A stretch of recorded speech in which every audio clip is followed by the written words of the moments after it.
On va aborder un thème assez vaste, puisqu'il s'agit de concilier les impératifs écologiques et les besoins de production de logements dans un contexte actuel qui est extrêmement compliqué, avec des terrains de plus en plus rares, avec des coûts des matériaux qui augmentent, avec une législation compliquée, avec, on le sait, on accuse souvent les communes de ne pas délivrer de permis de construire. Donc, pour parler de tout ça, nous avons la chance d'avoir une table ronde de spécialistes du logement avec Madame la sénatrice Estrosi Sassone, si vous voulez bien vous installer, donc sénatrice Les Républicains, qui est spécialiste du logement. Nous avons aussi Madame Valérie Fournier. Madame Valérie Fournier, donc, qui est présidente de la Fédération des entreprises sociales de l'habitat. Pascal Boulanger, président de la Fédération des promoteurs immobiliers.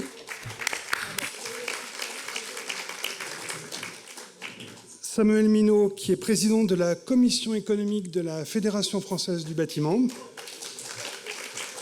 Et Hakim Lalou, qui est en quelque sorte le monsieur argent et prospective de cette table ronde, puisqu'Hakim est directeur innovation et stratégie de la direction des prêts de la Banque des Territoires. Et pour poser les termes du débat, Jean-Claude Drian, professeur d'urbanisme à l'école d'urbanisme de Paris. Jean-Claude, si tu veux bien nous rejoindre, donc, qui va nous parler de ces difficultés à construire, de ces besoins, de la demande et de tous ces défis qui attendent le Pays Basque et toutes les régions françaises pour loger les gens dans des conditions confortables, financièrement accessibles. Merci Jean-Claude. Merci pour ta question. On a 3 heures, c'est ça ? C'est ça. Je pense que c'est un minimum. Hein. Oui. Mais bon. Alors, je vais essayer de poser quelques termes en quelques minutes. Ce sera donc forcément très schématique, un peu rapide. Mais bon, moi j'ai entendu quand même ce matin, et c'est évidemment absolument pas une surprise, qu'il y avait une sorte de consensus, même plus qu'une sorte, un consensus sur l'idée qu'il faut construire plus de logements neufs tous les ans. Même le ministre l'a dit. Donc moi, je n'ai pas de mal particulièrement à partager, enfin à me joindre à ce consensus, mais il me semble qu'il faut aussi un peu dépasser les évidences. Et que pour dépasser les évidences, il faut aussi regarder un peu plus loin que la conjoncture, telle qu'elle est énoncée dans l'intitulé de la table ronde, l'inflation, le contexte géopolitique. Ils sont majeurs, on est bien d'accord, hein, mais on voit bien aussi que beaucoup des questions qui ont été posées jusqu'à présent sont des questions qui sont posées depuis longtemps, et dans des termes qui sont parfois à peu près identiques. Alors il y a un certain nombre de choses qui bougent quand même, qui changent quand même. Alors, bon, je voudrais d'abord revenir simplement, à titre très très introductif, sur l'idée que si on parle de politique du logement et qu'on met la construction neuve comme un des outils majeurs des politiques du logement, on voit bien que se cumulent derrière cet enjeu de la production neuve finalement toutes les grandes catégories d'enjeux des politiques du logement. Les enjeux économiques, le soutien à un secteur économique évidemment majeur et d'importance fondamentale, des enjeux sociaux, ça va sans dire en quelque sorte, et puis les enjeux urbains, dès lors qu'on parle de l'artificialisation, dès lors qu'on parle du renouvellement urbain, etc. Alors, on a là-dessus, du coup, des très très grandes constances, et on en a déjà entendu, et on en entendra encore certaines. Mais on voit bien qu'il y a un certain nombre de facteurs qui viennent perturber ces constantes, et qui conduisent à reconsidérer certains slogans. Je n'ai pas entendu jusqu'à présent le slogan « 500 000 logements neufs ». Je pense que voilà, c'est un slogan qui est un peu tombé en désuétude. J'ai entendu un peu, mais je pense que ça serait intéressant de le soumettre vraiment à la discussion, le slogan du choc de l'offre. C'est cette espèce de pensée magique. On va rajouter plus de logements et les prix vont baisser. Bordeaux et Lyon sont des exemples majeurs de métropoles dans lesquelles on a beaucoup construit et dans lesquelles je ne suis pas sûr que les prix aient beaucoup baissé ces dernières années. C'est juste des exemples. Donc voilà, je crois qu'un des enjeux de la réflexion sur la construction neuve, c'est peut-être de changer un peu le regard, de faire évoluer les approches de la construction, aussi bien chez les acteurs économiques du secteur que du point de vue des politiques publiques. Alors, je vais juste proposer très rapidement 2 registres d'argumentation. Ça fait évidemment pas le tour de la question. Le premier, qui, je pense, n'a échappé à personne, et on l'a déjà un peu entendu d'une façon ou d'une autre, c'est que, de fait, des résistances à ce consensus, il y en a beaucoup et elles se multiplient. les résistances à ce consensus sur la construction. On peut en évoquer 4. Je passe très vite sur un dont je suis sûr que plusieurs participants à la table ronde traiteront beaucoup mieux que moi, c'est l'accroissement des coûts. Coût de construction, le coût du foncier, choses qui ont déjà été dites de façon absolument passionnante ce matin sur le foncier, donc c'est pas la peine d'y revenir. Donc voilà, c'est quand même un facteur de résistance. C'est-à-dire que si on n'arrive plus à construire des logements neufs à un coût qui permettent d'équilibrer l'opération pour l'opérateur et de vendre des logements à des clients, de fait, on a là une forte résistance à l'accroissement du rythme de construction. Il y en a une autre. Alors, là, on est quand même dans des choses relativement conjoncturelles. Espérons, croisons les doigts. D'autres qui sont, là, franchement, beaucoup plus classiques et déjà bien anciennes, ce qu'on appelait le NIMBY, les résistances de voisinage, ce que j'appellerais, moi, de façon certainement un peu trop caricaturale, des résistances d'ordre micro-local. Je suis maire, je ne donne pas de permis de construire parce que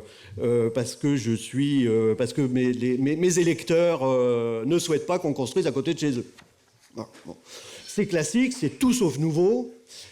Il me semble quand même que une partie de la campagne des élections municipales de 2020 a remis de façon, dans des termes nouveaux et peut-être plus forts que précédemment, cette question-là. Et un des éléments que j'entends, moi, quand j'échange notamment avec des opérateurs, des promoteurs ou des bailleurs sociaux, c'est que, contrairement à ce qui s'est passé aux échéances électorales précédentes, généralement, un an après l'élection, les discours sont passés et on se relance et on remet et les nouveaux maires ont compris l'enjeu de la construction, etc.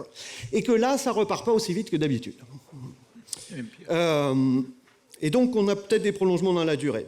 Troisième élément, et là, il est plus récent, et là, il est dans le titre de la table ronde, c'est la question écologique. La question écologique, qui parfois a bon dos, mais ça, là, on sait bien à quel point ces résistances de voisinage à la construction ont souvent été portées par des associations de défense de l'environnement dont les enjeux écologiques n'étaient pas forcément le propos premier. En revanche, aujourd'hui, la question écologique, elle est bien là. Elle est là et elle est bien là. Et elle est, je pense, assez peu discutable.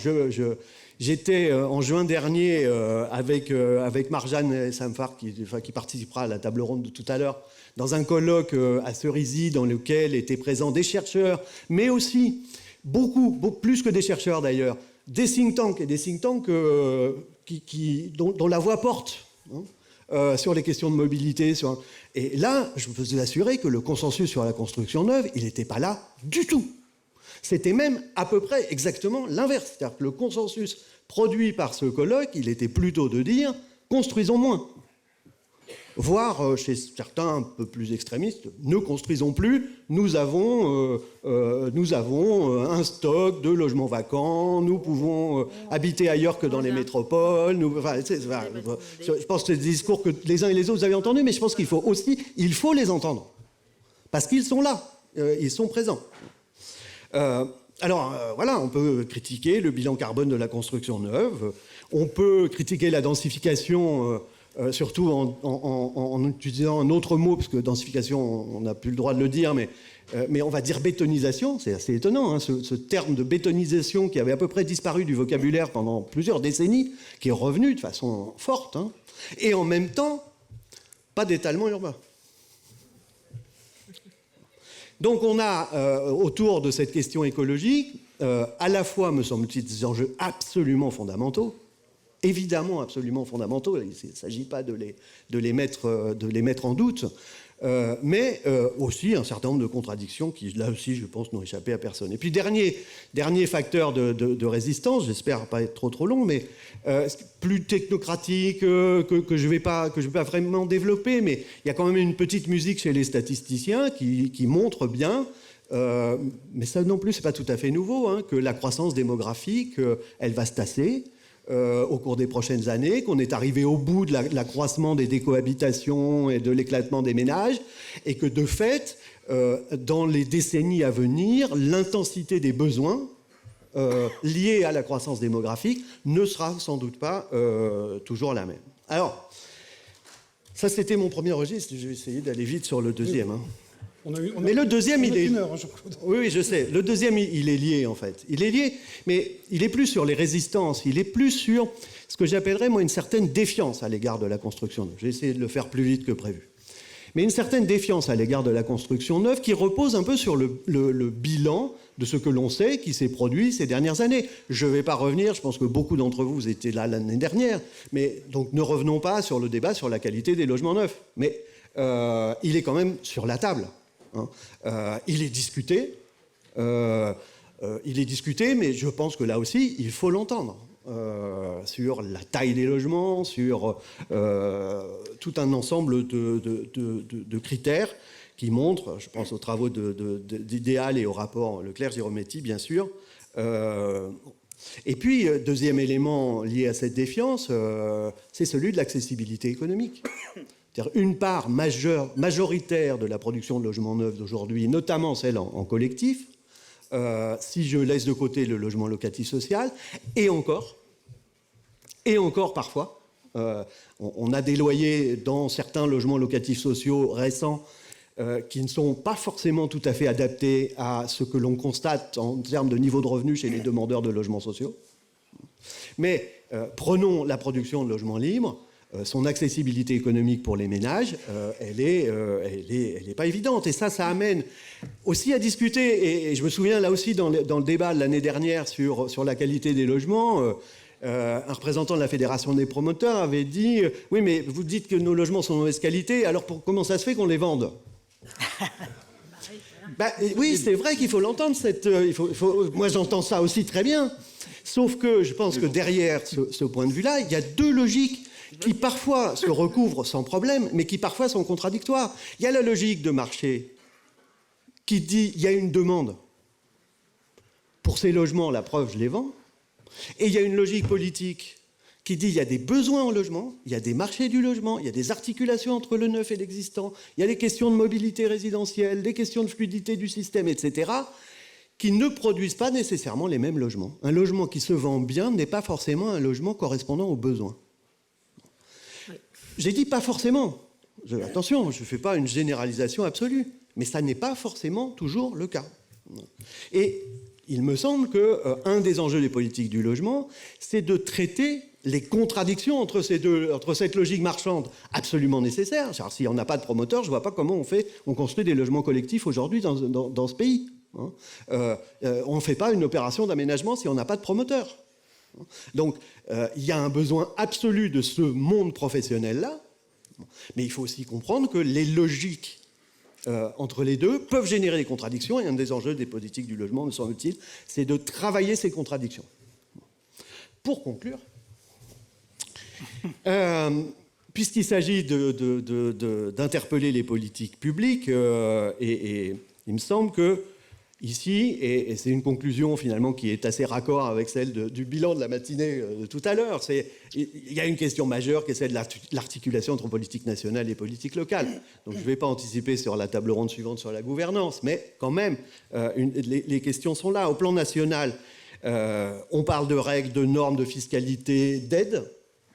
On parle aussi, et je pense que c'était aussi présent dans la conclusion de tout à l'heure, on parle aussi d'appui, de soutien, notamment là où les ingénieries locales ne sont pas en mesure de mener complètement. Et ça, il me semble que les services de l'État ont un peu abandonné une partie de cette... pardon, monsieur le préfet, ont un peu abandonné une partie de cette fonction qui me semble absolument essentielle dans les territoires, disons pour aller vite, non métropolitains.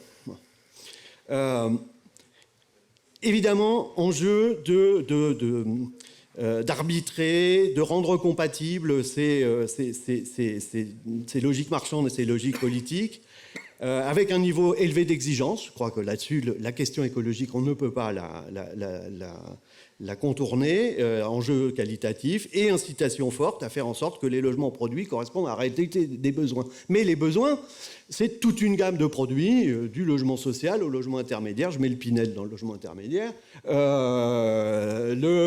L'accession sociale, etc., etc. Et sur le plan local, c'est-à-dire là où on produit quand même, la production elle est locale. Il s'agit probablement de mieux outiller les politiques intercommunales pour qu'elles soient à la fois en mesure de dépasser les résistances micro-locales dont je parlais tout à l'heure, qui s'expriment rarement à l'échelle intercommunale. Elles s'expriment beaucoup plus aux échelles plus communales. Alors j'ai en tête l'Île-de-France, mais pas seulement l'Île-de-France. Donc à l'échelle des bassins de vie, de mieux orienter la construction neuve, de mieux orienter aussi les politiques foncières, mais on en a suffisamment parlé ce matin pour que je passe mon tour. Voilà, pardon pour toutes ces généralités et d'avoir peut-être été un petit peu long. Non, non, c'était parfait. Merci beaucoup pour cette introduction. Brillant. Donc les termes du débat sont posés. Je propose de segmenter la table ronde en trois. La première partie, très brève, sur ce qui coince, parce que comme le disait Jean-Claude, dans le colloque de Cerisy, on parlait d'arriver à construire moins. Je crois que c'est quelque chose qu'on arrive très bien à faire maintenant. Apparemment. Donc l'idée, c'est voilà, de savoir ce qui coince, très bref, pour chacun d'entre vous, en matière de politique publique, de permis de construire, de logement social. Dans une deuxième séquence, on abordera donc les solutions proposées, là aussi sur les mêmes thèmes, du foncier, de la réglementation, de l'artificialisation des sols. Et à la fin, s'il y avait juste une mesure à prendre. S'il y a une mort, sans parler de mesures miracles, évidemment. Mais voilà, comment est-ce qu'on peut faire pour décoincer les choses. Donc pour commencer, Madame Estrosi, vous qui êtes une spécialiste du logement, qu'est-ce qui, d'après vous, coince d'abord? Quelles sont des difficultés majeures pour construire du logement en France? Bonjour à toutes et à tous. Écoutez, je crois déjà que M. Drian vient d'en dresser une liste, peut-être pas exhaustive, mais qui est importante. C'est vrai aujourd'hui que quand on parle de comment concilier la nécessité de loger tout le monde, ou en tout cas le plus grand nombre, de s'assurer qu'ils soient bien logés et mieux logés, et en même temps devoir faire face à des injonctions contradictoires qui s'imposent, que ce soit au niveau national comme au niveau local, il y a beaucoup de freins à lever et un certain nombre d'obstacles. Alors, M. Drian y a fait référence.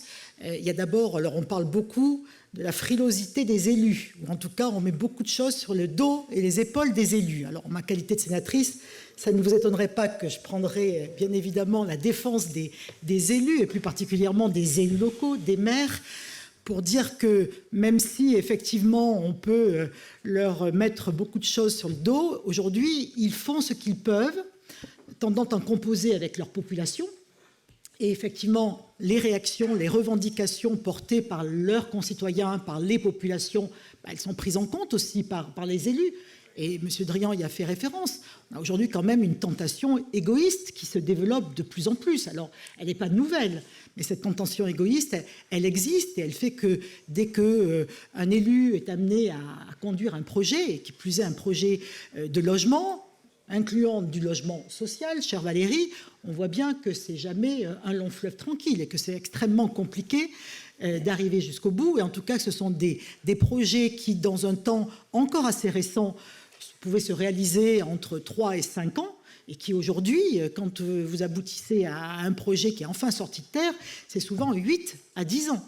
Donc ça, c'est extrêmement préoccupant. Et les élus, problématique, c'est parce qu'il n'y a pas de consensus social sur ce que l'on produit, où on le produit et pour répondre à quel besoin. Et donc les élus, ils sont pris dans cette tenaille où ils doivent bien évidemment libérer du foncier, ils doivent délivrer des permis de construire, mais en contrepartie aussi, plus leur population va augmenter, moins aujourd'hui ils vont avoir de recettes fiscales. Et le fait qu'ils mettent en œuvre des projets, ça va coûter à la commune, à la collectivité. On a supprimé la taxe d'habitation, et ce n'est pas neutre pour les communes, pour les collectivités territoriales. Et aujourd'hui, quel pourrait être encore l'intérêt pour un certain nombre d'élus, même si tous, quand même, ou une grande majorité en sont conscients qu'il faut continuer à produire du logement. Et je viens d'un territoire, les Alpes-Maritimes, qui n'a pas toujours été le premier de la classe dans ce domaine, bien loin s'en faut. Mais aujourd'hui, moi je vois depuis 20 ans où j'ai exercé les fonctions d'adjointe au maire en charge du logement, de la politique de la ville, et voilà, et les choses, elles ont considérablement évolué. Je ne trouve plus sur mon territoire des maires qui viennent me dire « je ne veux plus construire et de ne plus faire de logement social, ce que je trouvais il y a 20 ans quand j'ai commencé dans mes délégations. Mais pour autant, il faut se mettre aussi à la place de ces élus qui se trouvent confrontés avec des injonctions. Alors, il y a bien sûr la tentation égoïste et portée par la population, avec parfois un véritable irrationnel, mais c'est comme ça. Il y a aussi les questions de densité, vous y avez fait référence. Certains peuvent trouver que la densité est déjà particulièrement élevée. Comment est-ce que demain, si on doit construire sur du foncier déjà existant, ou en tout cas économiser le foncier, comment est-ce que demain on rend cette densité acceptable ? Et ça, c'est vraiment un véritable défi, parce qu'elle peut être acceptable, la densité. Aujourd'hui, on peut montrer qu'il y a une densité à travers une qualité architecturale, une densité qui promeut et qui met en avant des services de proximité, qui sont de nature à satisfaire un certain nombre de nos concitoyens et qui intègrent les contraintes des transports, qui intègrent la maximisation de l'espace public. Donc tout ça, mais ça demande beaucoup d'engagement, beaucoup d'investissement, de conviction, et donc c'est un levier aussi et un obstacle et un frein à tout cela. Et puis, bon, on en parlera peut-être un peu plus tard, mais aujourd'hui, bon, l'urbanisme vertical, j'en ai parlé, mais en même temps, beaucoup de nos concitoyens aspirent encore à avoir la maison individuelle. Et même si on peut considérer que pour autant les maisons individuelles, il n'y a pas que de l'étalement urbain, il n'y a pas que du mitage, c'est quand même encore aussi le seul mode d'accès au logement pour un grand nombre de personnes, et en particulier des classes moyennes. Donc tout cela à mettre maintenant avec le zéro artificialisation nette, qui à mon sens c'est pas simple, va être une bombe sociale, ou en tout cas une bombe à retardement, si on ne fait rien et si on ne rectifie pas le tir à travers plus particulièrement les décrets qui ont été pris dans la précipitation et qui vont à l'encontre de ce que nous avons voté dans la loi climat et résilience, eh bien, ce sont autant de freins, de leviers qui seront difficiles de plus en plus à lever, des obstacles à surmonter, et qui vont continuer à faire en sorte que nous soyons dans ce dysfonctionnement et dans ce manque d'adéquation entre l'offre et la demande de logement qui aujourd'hui est présente sur bon nombre de territoires, si ce n'est pas la majorité des territoires, même s'il y a des territoires qui connaissent encore plus ces tensions, comme ici dans le Pays Basque et comme chez moi dans les Alpes-Maritimes, si je peux dire. Merci beaucoup Valérie Fournier, pour le logement social. Madame Vargon, l'ancienne ministre du Logement, avait parlé d'un plan de relance de 150 000 logements sur 2 ans. D'un autre côté, on voit qu'il y a des listes d'attente. Il y a manifestement un manque d'offres. Qu'est-ce qui coince chez vous? Pourquoi est-ce qu'on n'y arrive pas? C'est une vaste question, là aussi. Mais en fait, on vit, en tout cas, je vais parler pour la partie ESH, entre guillemets, du mouvement HLM, parce qu'on n'a pas forcément tous les mêmes dynamiques, ni les mêmes territoires, mais en fait, pour les ESH, on a une situation assez paradoxale, parce que finalement, effectivement, on a signé l'accord sur les 250 000, on n'a pas fait les 125 000, mais on n'a pas été si loin que ça, alors qu'on était post-Covid. Et si on regarde les ESH, l'année dernière, enfin en 2021, elles ont mis plus de 59 000 logements en chantier, ça peut dire plus 17% par rapport à 2019. Et elles ont fait quasiment 68 000 agréments et 55 000 réhabilitations thermiques. Donc si on regarde en chiffres, globalement, finalement, le chiffre est au rendez-vous. La difficulté de ce chiffre, c'est qu'il cache plusieurs choses. D'abord, d'une part, c'est que nos bilans d'opération sont aujourd'hui globalement extrêmement dégradés. Donc on peut momentanément accepter... Alors, à titre personnel, je le dis souvent à mes équipes, dans 40 ans, je serai en retraite. Et on verra où on en sera, mais, parce qu'il faut faire du logement avant. Mais objectivement, aujourd'hui, nous n'avons plus une équation vertueuse du modèle économique du logement social. Et à un moment donné, que ce soit sur la construction neuve ou la réhabilitation, on va avoir des sujets. Cette année, on va faire un peu moins bien, clairement, mais on ne va pas faire tant moins bien que ça. Voilà. Donc en macroéconomie, sur le... macro-organisme ESH, finalement, il produit. Par contre, il produit très cher. Il subit aujourd'hui une augmentation des coûts de construction qu'on subit tous, quel que soit l'opérateur, entre guillemets, qui participe à la chaîne du logement, mais une augmentation des coûts qui existe depuis 2019. On a pris 18% depuis 2019 en coûts de construction. Donc on a eu certes l'effet Covid, on a certes l'effet Ukraine, mais globalement, nous avons un sujet de coût de la construction et bien évidemment de coûts de foncier qu'on a dit ce matin. Après, par rapport à ce qui a été dit par M. Drian ou par Dominique, moi je pense qu'aujourd'hui, on a un sujet, mais qui sera celui de la deuxième table ronde, qui est celui de la gouvernance globale du sujet logement. Sur deux sujets. Un premier sujet qui est que le logement, finalement, tout en étant essentiel, évident, etc., n'arrive plus à faire un consensus républicain collectif pour dire que c'est une priorité. Et souvent d'ailleurs, nous sommes quelque part en contradiction les uns avec les autres, alors que ce sujet-là, qui est celui de la priorité sur le logement et son insertion et l'insertion sociale qu'il permet, devrait être un sujet que nous pourrions porter même en collectif, même si après on a chacun des intérêts économiques divergents ou complémentaires, ça dépend des moments. La deuxième chose, je pense, c'est qu'aujourd'hui, les maires ont assez de faire le SAV des permis de construire. Voilà, il faut quand même qu'on se le dise entre nous. Et donc, pourquoi ? Parce que effectivement, un maire qui veut construire, en général, il a des concitoyens qui trouvent que c'est pas bien et qu'on adore le logement social si on le demande en statistique générale, ou qu'on aimerait que ses enfants soient logés là où on est, ou là où ils ont grandi. Voilà, donc si vous regardez tous les sondages sur le monde du logement social, vous pouvez trouver ces deux tendances. Et puis dès que vous dites oui, mais alors chez vous, non. Voilà. Donc et objectivement, donc je pense que les bailleurs, en tout cas les bailleurs, et moi j'en suis convaincue, doivent prendre leur part du débat collectif. Par exemple, il faut aussi changer notre dynamique. Aujourd'hui, quelque part, parce qu'on fait des petites opérations, nous intervenons de manière microscopique sur un quartier. On va faire 10 logements. Bon, sur 10 logements, déjà, vous apportez rien. Et puis, globalement, vous amenez du logement, c'est très bien, c'est diffus, c'est super, mais vous ne faites pas un quartier. Moi, j'ai eu une expérience, par exemple, au Pré-Saint-Gervais, à côté de Paris, où, en fait, on avait un problème de niveau... voilà, on n'arrivait pas à amortir l'opération et il fallait monter. Évidemment, on avait des riverains qui étaient contre. Bon. Et en fait, on a fait tout un débat citoyen avec ces riverains. Nous, en appui avec le maire, mais on a porté un projet, on a montré ce qu'on pouvait faire. Et finalement, au fur et à mesure, il s'est déclaré que ces riverains, ils avaient besoin d'un parc public. Et en fait, on a obtenu de faire un immeuble de 8 étages parce qu'on a séparer une partie de la parcelle pour faire un parc public, etc. Ça, c'est typiquement le système anglais, qui est qu'en Angleterre, vous avez des normes d'urbanisme comme chez nous, mais l'urbanisme de projet qui ne marche pas en France, qu'on n'arrête pas d'en parler, ça ne marche pas, on n'y arrive pas, jamais. En Angleterre, si l'intérêt public collectif est prioritaire, on peut déroger à la règle.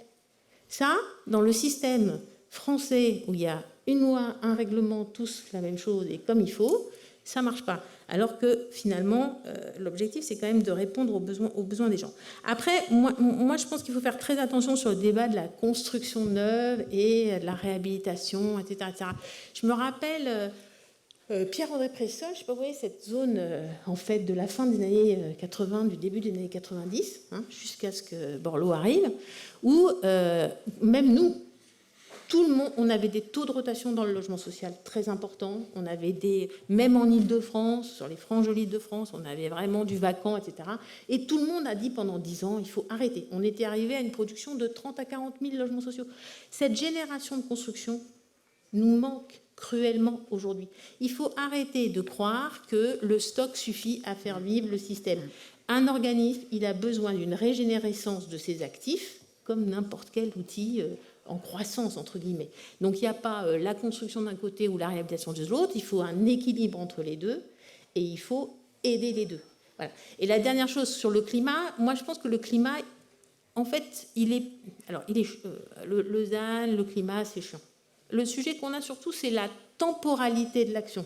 C'est-à-dire qu'on voit bien cette année que c'est une urgence absolue, qu'on est déjà quasiment à hier, et en même temps, il faut qu'on arrive à s'adapter. Mais en même temps, il va y avoir des choses positives. On va réinventer des modes constructifs, on va changer le dispositif. Donc si on le fait ensemble, je pense que le climat nous apportera des réponses et des systèmes avec moins coûteux et parfois d'ailleurs avec une qualité de construction plus efficiente, mais ce ne sera pas les mêmes. Merci beaucoup. Pascal Boulanger, les chiffres du logement neuf du ministère viennent de paraître, ils ne sont pas très bons, on vend moins, on produit moins, on lance moins de chantiers. Dans vos conférences de presse, vous insistez régulièrement sur les difficultés de production dans tous les domaines qui ont été abordés. Mais pour vous, qu'est-ce qui coince vraiment? Qu'est-ce que vous n'arrivez pas à faire bouger? Comment est-ce qu'on pourrait faire pour justement améliorer tout ça? Bonjour à tous, merci de cette question, Pierre. Je suis assez en phase avec tout ce qui vient de se dire. Alors quand on nous dit que nos chiffres ne sont pas bons, c'est vrai, mais quand on nous dit que nos ventes baissent, je suis régulièrement interrogé par les journalistes sur ce sujet, nos ventes ne baissent pas, nous n'avons plus d'offres. Donc forcément, comme on ne veut pas vendre 2 fois les mêmes appartements, mais je n'ai pas de problème de vente. S'il vous plaît, retenez ça, ce n'est pas un problème chez nous aujourd'hui, peut-être que dans un an je vous dirai l'inverse. Aujourd'hui, nos chiffres de vente se cassent la figure, oui, parce que nous n'avons plus d'offres. Nous avons moins de 30,5% de mise en vente sur un an. Et nous avons donc des réservations de 20% inférieures. Mais ce n'est pas le vrai problème. Le vrai problème, il a été assez bien résumé. Il y a une ambiguïté de la population qui refuse l'acte de construire. Et donc les maires sont coincés, de bonne ou de mauvaise foi. Je pense plutôt, nous, on se veut être les défenseurs des maires. Je l'ai écrit et dit plusieurs fois. Ils sont souvent coincés entre le fait de développer leur commune, de n'avoir aucun intérêt économique à le faire et de se faire, si vous me permettez l'expression, enguirlander par la population. Donc là, il y a un vrai sujet de fond. C'est notre sujet à nous. Alors, il est venu d'autres sujets depuis un certain temps, c'est la crise des matériaux, qui fait que beaucoup d'opérations sont stoppées. Je n'ai pas le chiffre précis, on l'aura prochainement, mais des promoteurs, alors qu'ils ont commercialisé leur opération, doivent l'arrêter par défaut de rentabilité. Je vais être très clair sur les chiffres. La marge moyenne d'un promoteur sur une opération en France est de 5% après impôt. C'est plutôt 7,5% avant impôt, plus ou moins 30% d'IS, ça fait 5%. Le coût de construction, c'est 50% du prix de revient d'une opération.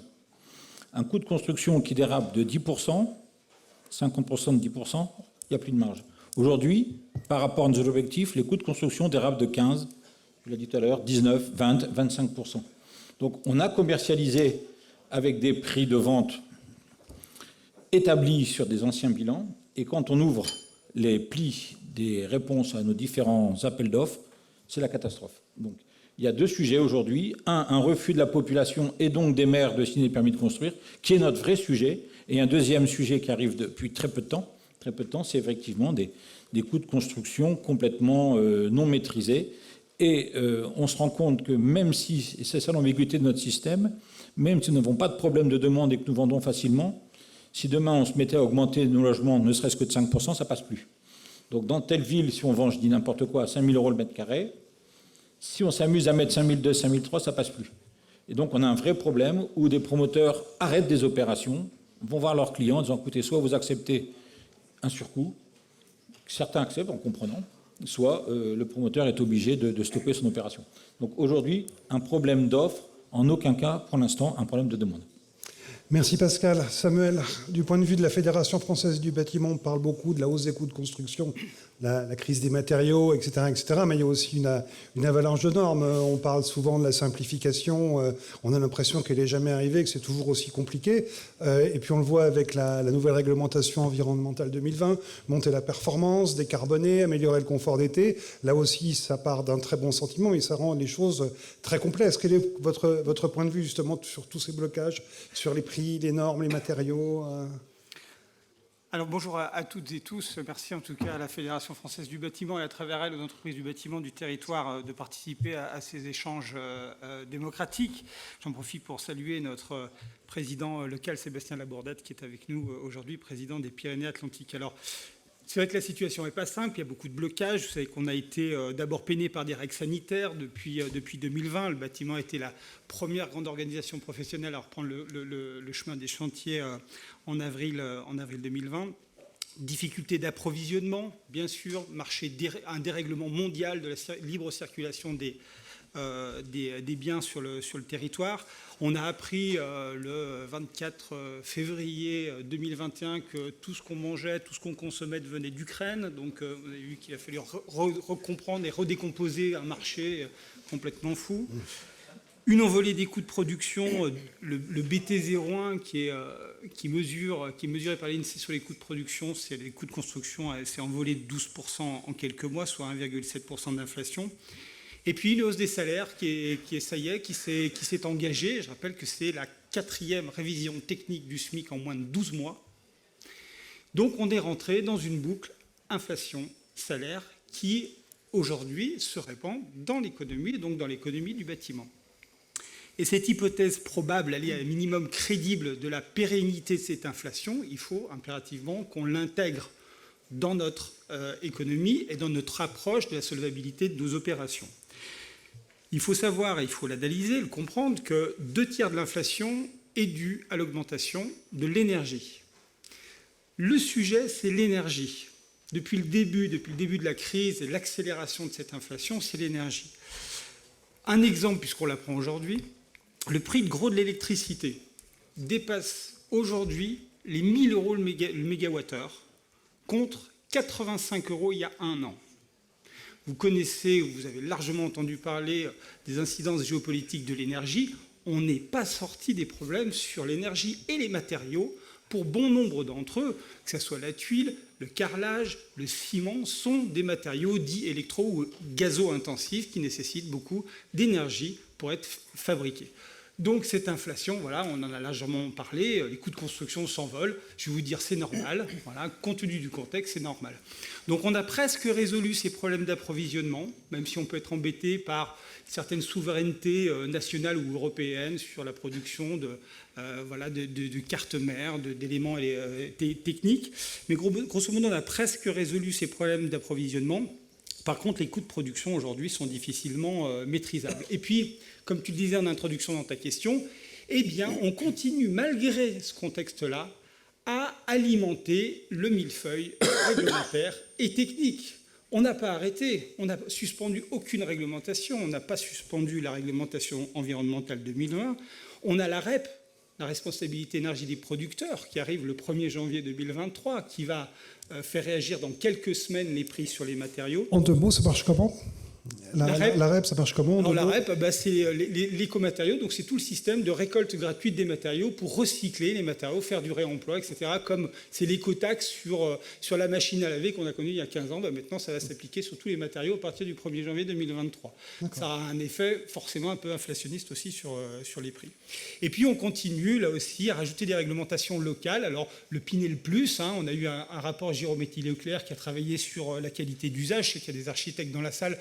Moi, je ne suis ni contre ni pour, mais globalement, on a tous des démarches vertueuses qui s'accumulent les unes aux autres, qui ne se complètent pas, qui s'accumulent, qui s'ajoutent. On rajoute des chartes architecturales, on rajoute des chartes locales qui viennent compliquer déjà la réglementation nationale. Donc, bien entendu, il y a une inflation générale qui ne s'arrête pas. Voilà, on continue d'alimenter là-dessus. Alors, bien entendu, il y a beaucoup d'aides au logement. Qui sont proportionnels, des PTZ, des Pinel qui n'ont pas été revalorisés parce que tout notre système n'a pas été pensé, parce que depuis 20 ans, nous n'avons pas d'inflation, ou quasiment pas d'inflation, donc nous n'avons plus de repères pour faire de la gestion prévisionnelle de programmes immobiliers ou d'activités avec une inflation à 6, 7, 8%. Moi, je ne sais pas faire des budgets à 6, 7%. On ne m'a jamais appris à faire, parce que depuis 20 ans que je travaille, je n'ai jamais appris à fonctionner avec des inflations aussi courantes. Donc, c'est assez difficile de travailler avec ces paramètres-là. Donc, ce qui coince, c'est ça, c'est de pouvoir anticiper ces sujets-là, et notamment pour anticiper cette inflation. Mais je pense que ça sera la deuxième question. On prône l'indexation des marchés. Dans un temps quand même politique, pour conclure sur la partie finance, dans un temps politique où on nous appelle, où on nous prépare à une certaine abondance, c'est-à-dire à une certaine frugalité, pour résumer le truc, moi je suis assez optimiste parce que le logement, je le rappelle, a une contribution de plus en plus forte sur le budget de l'État. Simplement pour zoomer, monsieur le préfet appréciera la remarque, et d'ailleurs l'appel de Bruno Le Maire auprès des organismes bancaires à soutenir le financement des candidats à l'accession vise bien à sauvegarder cette ressource essentielle. Depuis, je fais le comparatif entre 2021 et 2009, de la différence entre les prélèvements sur le logement, c'est-à-dire les ressources fiscales qui sont issues de la vente et de la transformation du logement, et des aides au logement. Depuis 11 ans, les aides au logement ont plutôt décru et les taxes ont plutôt accéléré. Pour conclure, je vous donne 2 chiffres. En 2009, le delta, c'était un bonus de 13,5 milliards pour l'État. En 2021, c'est plus de 50 milliards. Donc, on peut légitimement se poser une question, à nouveau, de réinterroger la fiscalité de l'immobilier et du logement, parce que quand on entend que le taux d'effort est de plus en plus important pour les acquéreurs et ceux qui se logent, eh bien, on sait peut-être qui est-ce qu'il faut questionner pour diminuer cette note. Merci. Alors, Hakim, justement, on parlait d'inflation, de financement, d'argent. Pour financer à court terme, on sait que c'est déjà compliqué. Et pour financer à plus long terme, parce que le temps du logement, c'est un temps qui est long, on le sait tous, sur les mesures, notamment les mesures financières, on arrive péniblement à avoir des visibilités 2 ans ou 3 ans sur le Pinel ou le PTZ, mais une politique du logement, ça se voit quand même sur le beaucoup plus long terme. Vous qui êtes directeur de la stratégie d'innovation à la Banque des Territoires, comment vous voyez ça ? Je ne vais pas déroger à ce qui a été dit, c'est-à-dire que le contexte est complexe. Même sur le volet financier, mais il est piloté. En l'occurrence, peut-être quelques éléments pour rappeler d'où on part. On l'a dit à de nombreuses reprises, par rapport aux coûts, etc. On fait face à un choc d'inflation, et en matière de financement, c'est exactement la même chose, plus 8,6% sur la zone euro, plus 6,1% en France, et ça se retrouve directement dans les taux nominaux. Deuxième élément, face à ce constat, on a des banques centrales qui reviennent à leurs fondamentaux et qui, par touches successives, relèvent leurs taux. Il y a 1 mois et demi, la Banque centrale américaine, en début de semaine, c'était la Banque centrale chinoise, et nous, il y a une dizaine de jours, la Banque centrale européenne, qui a remonté ses 3 taux directeurs de 0,5%, avec pour implication une remontée dans les mêmes amplitudes sur les taux courts. Et donc, c'est quand même à noter, sur le plan des taux courts, on est aujourd'hui sur des taux qui sont positifs, ce qu'on ne connaissait pas depuis 7 ans. Donc voilà, on est sur un nouveau monde qui est en train d'apparaître. Et puis peut-être, toujours sur le volet financement, on a, pour passer sur les taux longs, une quantification. Ça veut dire quoi concrètement ? Ça veut dire qu'on a une accélération de la remontée des taux longs que tu évoquais, Pierre, à l'instant. En l'occurrence, un chiffre que vous avez tous en tête, l'OAT 10 ans, donc le driver de la dette française, c'était 0,2% au 1er janvier. On est à ce matin à 1,91% x 10 en 8 mois. Donc ça, c'est sur le contexte. Alors du coup, quelles sont les implications ?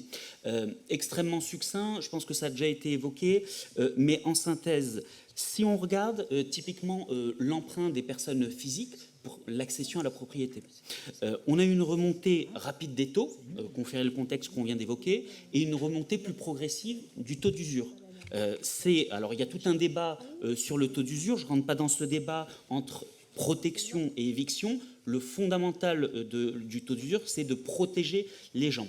Le résultat aujourd'hui, c'est quoi ? C'est qu'on estime, alors il y a un débat sur les chiffres, mais entre 30 et 40% des demandes de prêts immobiliers en France depuis le début de l'année ont été refusées, et donc un impact direct sur la capacité d'accession. Si on prend de l'autre côté du spectre les collectivités territoriales, on en a parlé à de nombreuses reprises, même cause, mais pas même conséquence. En l'occurrence, on a une remontée des taux qui est rapide et on a un taux d'usure. En l'occurrence, le secteur bancaire fait un arbitrage en fonction de cette marge de plus en plus faible, non pas sur le fait, vous, collectivité, de vous proposer ou pas un financement, mais sur la maturité, la durée de ce prêt.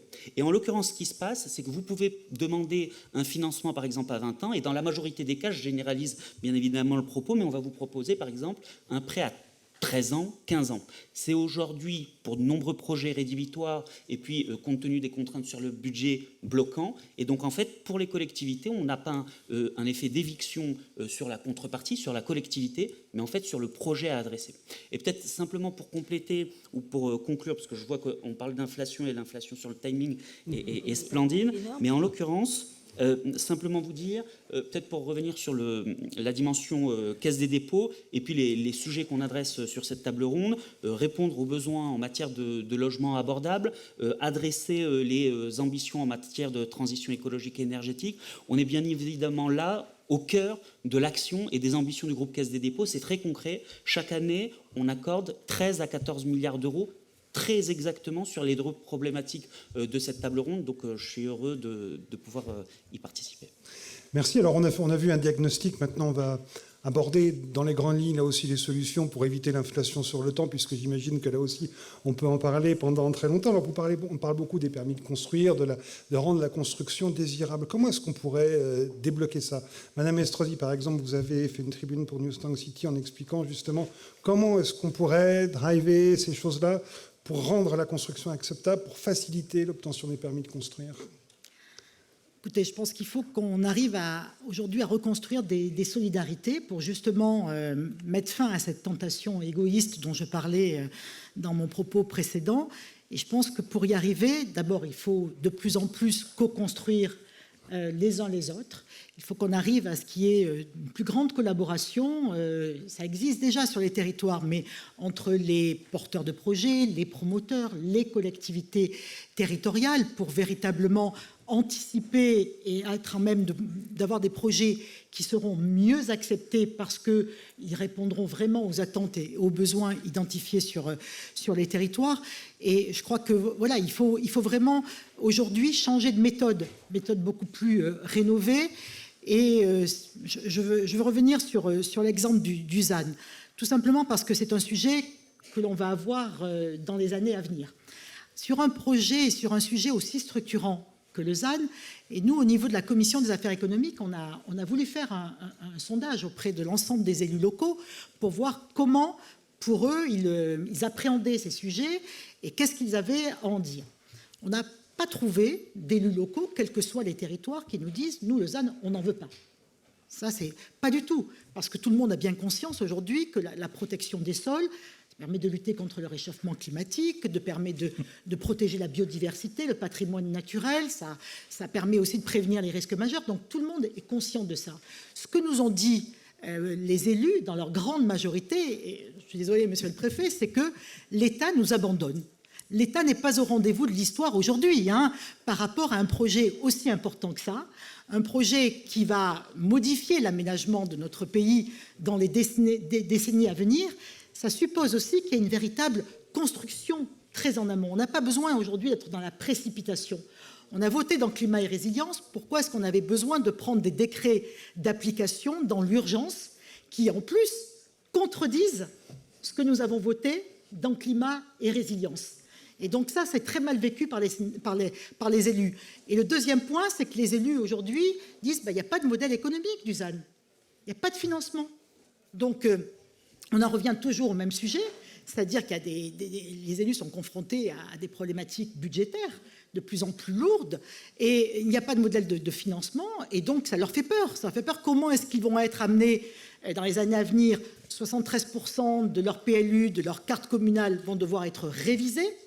Comment est-ce qu'ils vont faire financièrement avec de l'ingénierie? Et donc tout ça, ça crée aujourd'hui une ambiance, un environnement qui n'est pas favorable, alors que, bien évidemment, c'est quelque chose qui doit se construire, mais un ZAN demain mal maîtrisé, c'est forcément un facteur de risque par rapport à la cohésion sociale. Et donc, moi, j'appelle véritablement à ce qu'on arrive à se mettre tous autour de la table et qu'on n'aille pas dans cette précipitation. Je donne un exemple. On avait voté au Sénat, et c'est resté dans le Climat et Résilience, le fait que ne soient pas considérés comme des surfaces artificialisées les parcs et jardins végétalisés. Tout simplement pour ne pas surévaluer l'artificialisation existante ou réalisée au cours des années passées. Et parce qu'on ne voulait pas non plus pénaliser un modèle urbain qui laisse la place à la nature dans la ville. Tout ça a été zappé dans le cadre des décrets qui ont été pris. Ces décrets. Donc on a demandé, on va voir avec le ministre des collectivités territoriales, mais que ces décrets soient réécrits, parce qu'il faut aller vite. Si on n'intervient pas, à la fin du mois d'octobre, les objectifs ils vont être intégrés dans les SRADET par les régions, et donc on ne pourra plus rien faire. Donc il faut écouter les élus qui demandent aussi le principe de subsidiarité, qui décide paix. C'est un principe ô combien important, mais qui est quand même de plus en plus rarement appliqué, qui demande aussi que le ZAN ne soit pas homogène sur tout le territoire et de l'assouplissement, de l'allègement, qui demande aussi que le bloc local puisse intégrer dans un quota régional des projets d'aménagement de niveau national et régional qui ne viennent pas impacter leurs propres projets d'aménagement. Si on arrive à faire tout ça, je veux dire, on peut être positif et se dire que oui, ça a du sens, oui, on va tous aller dans le même. Mais aujourd'hui, ce n'est pas la direction qui est donnée, c'est des inquiétudes de nouveau qui remontent des territoires, et ne parlons pas des communes rurales qui se disent on ne peut plus rien faire. Un maire, il délivre aujourd'hui une commune rurale 1 à 2 permis de construire, et encore par an. Et aujourd'hui, qu'est-ce qu'il va dire à sa population? Moi, je ne peux plus délivrer, plus rien délivrer, pas de permis de construire. Et en plus, on va pénaliser des communes qui sont celles qui ont le moins artificialisé au cours des 10 dernières années. Donc, je crois que c'est vraiment du bon sens, du pragmatisme, et il faut vraiment que tous ensemble, et j'en appelle aussi bien sûr à l'État, et j'espère qu'au niveau du gouvernement, les choses seront reprises en main, on puisse dépasser aujourd'hui ces difficultés qui sont des difficultés mais réelles rencontrées sur l'ensemble de nos territoires, sans quoi, eh bien, voilà, on débouchera sur rien. Au contraire, on va arriver à finalement encore plus fracturer nos territoires, parce qu'on opposera les projets les uns aux autres. On va encore plus peut-être donc faire en sorte que les documents d'urbanisme soient fragiles, alors qu'ils font déjà l'objet de nombreux et de lourds contentieux, et que ce sont des outils indispensables. Mais tout ça, on a besoin de clarifier et de sécuriser les modalités d'application, par exemple, de la loi climat et résilience. Merci beaucoup Valérie Fournier. Vous nous avez dit que vos chiffres finalement n'étaient pas si mauvais, mais est-ce qu'il faut faire davantage? Comment est-ce qu'on peut faire? Parce qu'il y a quand même, moi c'est des choses, enfin, on le voit partout, les listes d'attente sont très longues. Voilà, il faut plus. Où? Comment? Il faut plus. Il faut plus. C'est une certitude. Il faut plus. Il faut plus ou comment je pense que je vais revenir sur quelques petites choses que j'ai dit tout à l'heure. D'abord, je pense que le débat aujourd'hui se centre beaucoup sur la densité du projet plus que sur sa qualité.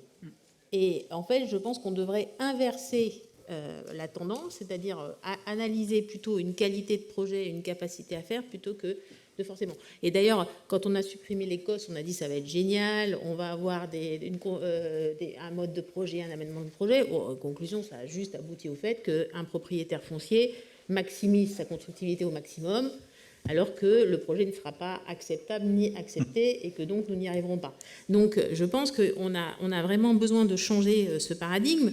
La deuxième chose ce que moi je constate, en tout cas en tant que professionnel sur le terrain, c'est que les communes qui construisent le plus sont les communes où on a un dialogue continu et des instances de dialogue continu, c'est-à-dire où il y a entre les opérateurs et les élus, c'est un peu ce qu'a dit, je crois, monsieur le préfet tout à l'heure, une espèce de dialogue permanent qui permet au regard un regard cumulé et de compréhension. Et ça n'existe pas dans toutes les communes.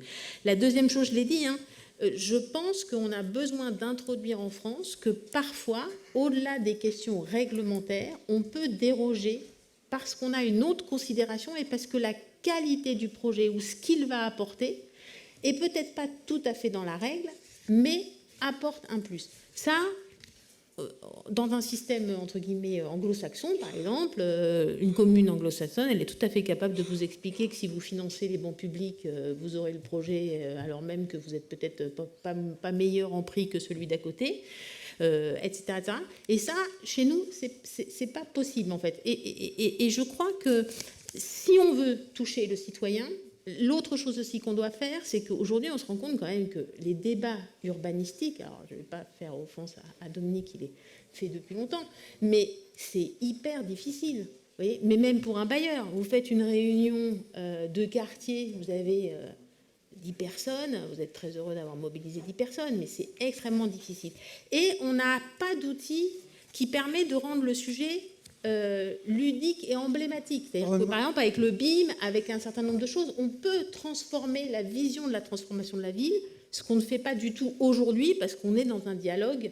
Mais quand vous dites que c'est difficile, qu'est-ce qui vous manque précisément? Ça vis-à-vis des populations, vis-à-vis des communes? L'idée, c'est qu'on comprenne bien ce que vous voulez faire, et c'est un message que finalement vous avez du mal à faire passer, c'est ça? Non, mais c'est qu'aujourd'hui, on est très divisé et parcellaire. Voilà. Vous intervenez, par exemple, ce que moi, en Ile-de-France, je fais de plus en plus en transformant du bureau en logement, en reprenant des actifs. Aujourd'hui, on reprend des F&G privés. Là, c'est ce qu'on va nous inviter à faire. Ça va nous coûter 4 bras. Hein. Mais allons-y, pas grave, parce que ça coûte très très cher, hein, et pas forcément pour faire un bâti de qualité. Par contre, il a une vraie vertu, c'est qu'il diffuse le logement social sur un bâti qui existe. Vous n'avez pas de sujet de contestation de permis de construire, l'immeuble il est là. Et après, bon, vous pouvez contester le peuplement de cet immeuble, c'est une autre question. Mais en tout cas, si vous n'avez pas ce débat-là, vous n'avez pas le débat du permis de construire, vous avez un débat... Et finalement, vous avez des petites unités qui s'insèrent complètement dans la vie.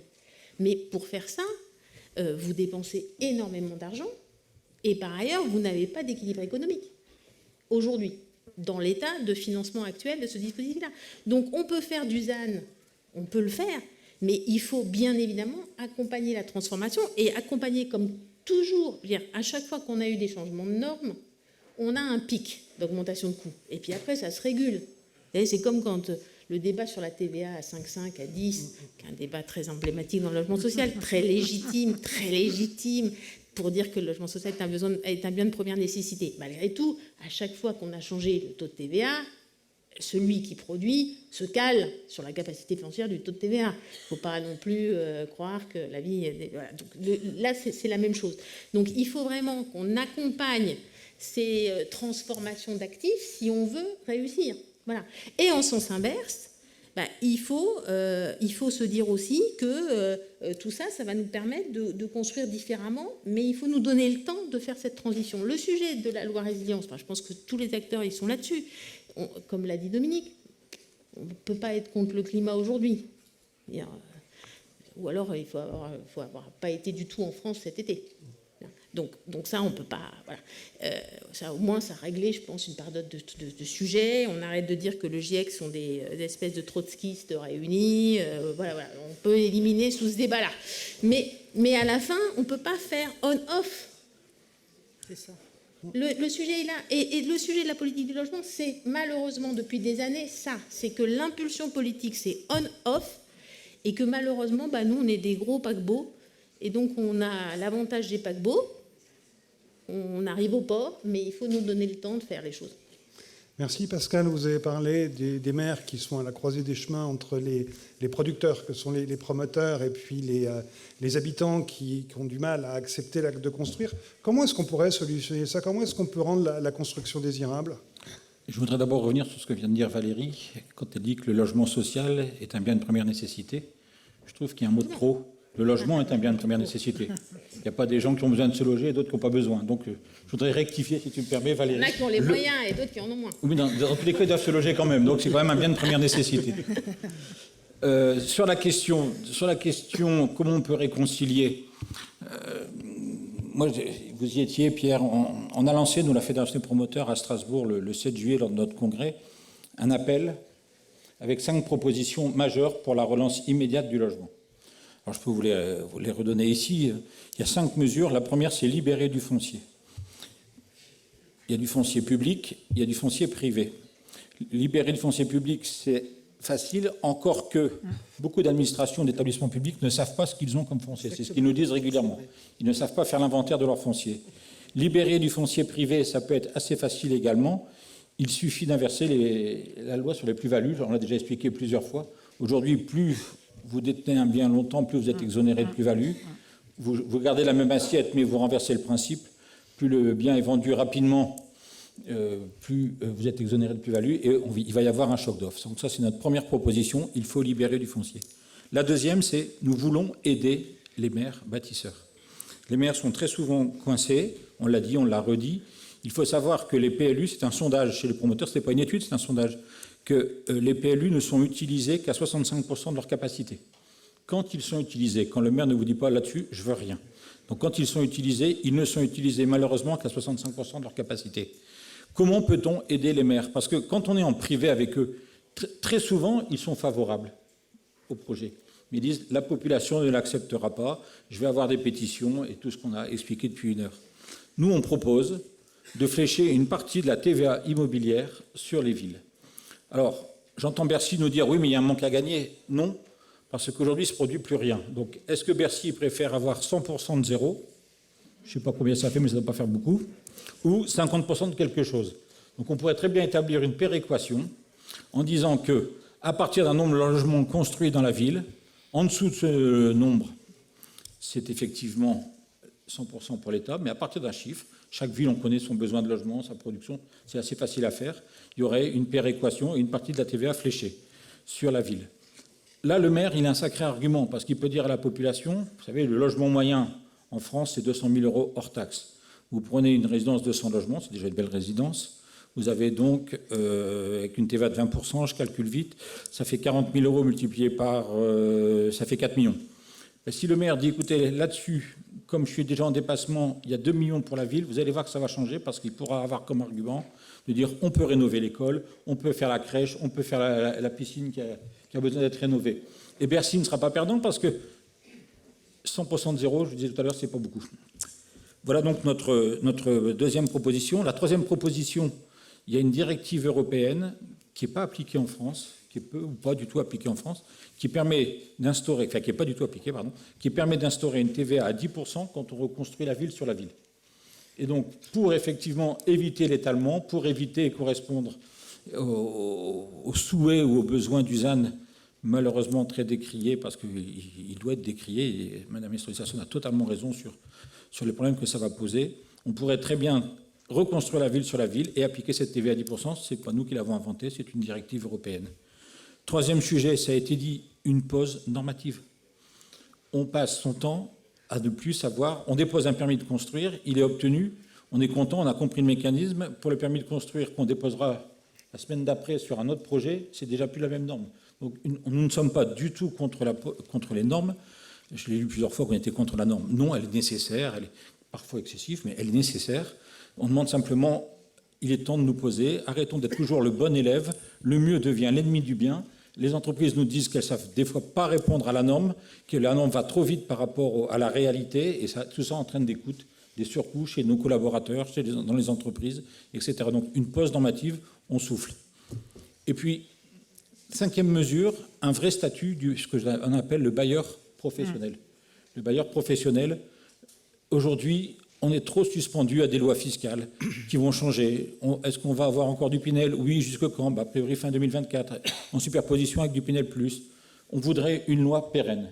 Exemple tout simple encore, tout à l'heure je vous parlais des plus-values. On vous vend un logement aujourd'hui, on vous dit, bah voilà, la plus-value, si c'est un investissement, il n'y a pas de plus-value sur les résidences principales, mais si c'est un investissement, la plus-value sera comme ça à la sortie. Sauf que la sortie, c'est dans 15 ans, et la loi fiscale aura changé 3 ou 4 fois. Donc, on pérennise au moment de l'acquisition et on établit un statut du bailleur professionnel pour rassurer et ne plus être totalement, tout le temps dans l'incertitude fiscale qui est un vrai frein pour nos concitoyens. Donc voilà un peu les 5 propositions de la FPI qu'on avait lancées en votre présence, Pierre, à Strasbourg. Merci Pascal. Samuel en avait parlé des prix tout à l'heure, des normes, et vous aviez évoqué des méthodes pour tout contrôler, il faut davantage d'aide. Comment est-ce qu'on pourrait rendre tout ça acceptable en termes de modèle économique pour pouvoir loger les gens dans de bonnes conditions financières? Bon, l'ambition que les entreprises puissent tous contrôler avec les donneurs d'ordre, c'est peut-être aller un peu trop loin. Il y a peut-être des solutions intermédiaires. Beaucoup de choses ont déjà été dites. Je rejoins Pascal sur la pause normative, et notamment une pause normative particulière, c'est le green bashing en ce moment, et la surenchère écologique qu'on veut mettre sur les bâtiments. L'ARE 2020 s'en occupe. On s'en occupe, il y a une norme, il y a des lois, tout est programmé, il y a une programmation, tout le monde a été consulté, donc arrêtons de compléter avec ces chartes locales, avec des référentiels locaux, tout le monde l'avait plus blanc que blanc.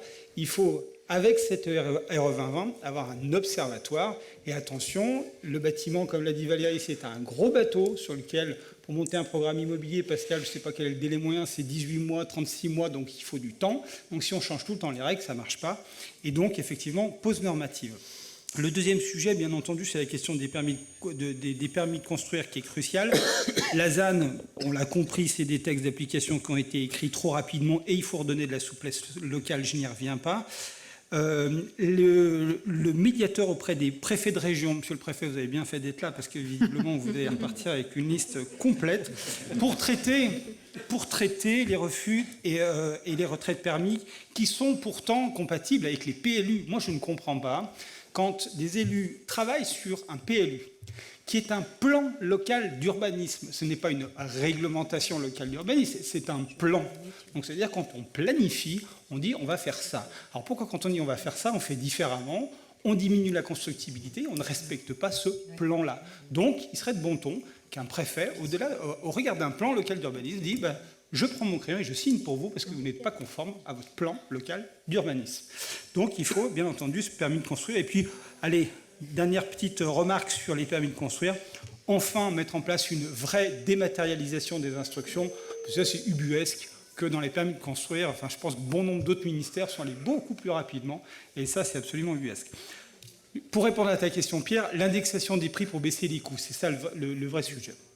Globalement, les entreprises sont incapables aujourd'hui de prédire à combien ils vont produire à 6 mois, 9 mois, 12 mois. On ne sait pas. Sur les salaires, on ne sait pas sur les matériaux. Alors quand on se retrouve face à une feuille blanche, puisque les entreprises pour les plus de 10 salariés ont des carnets de commandes à plus de 9 mois. Donc voilà, une moyenne de 9 mois. On ne sait pas, 9 mois, à quel coût on va produire. Eh bien, on fait un prix de revient. Vous savez, on met des chiffres, on dit j'ai tant d'heures, j'ai tant de matériaux, je multiplie, je mets une marge, etc. Et ça fait un prix.